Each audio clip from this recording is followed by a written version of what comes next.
Keeping track of your money doesn't have to be difficult. By the end of this video, you'll have a simple and easy way to keep track of your income and expenses for free and without having to use any formulas. First, let's open up Google Sheets. We want to click Template Gallery and then scroll down until we see Expense Report. This is the skeleton of what we want, but we want to make it even simpler and more aesthetically pleasing. First, we want to change the title of the document and the header at the top. Let's set this to 2026.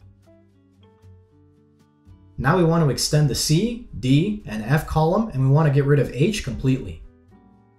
Just right-click at the top of H and click Delete Column. We're going to delete rows 3 to 6 here and then row 5. We're also going to delete rows 6 to 12 and 17 to 19. We don't need these.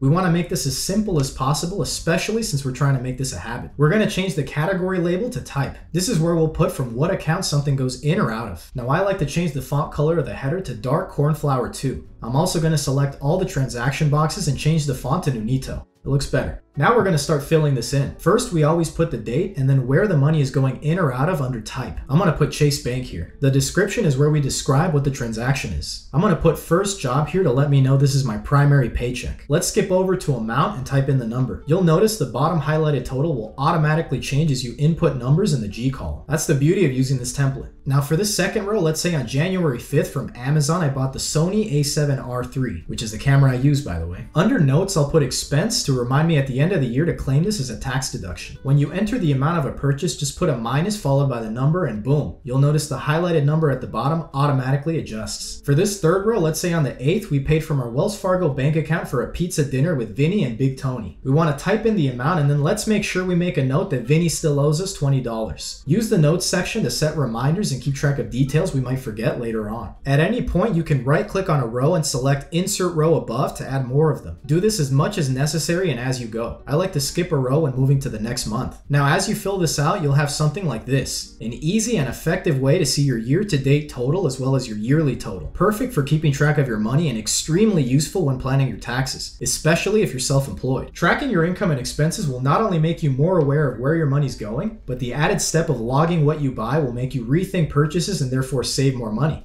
If you found this helpful, please make sure to share it with others and I'll catch you in the next one.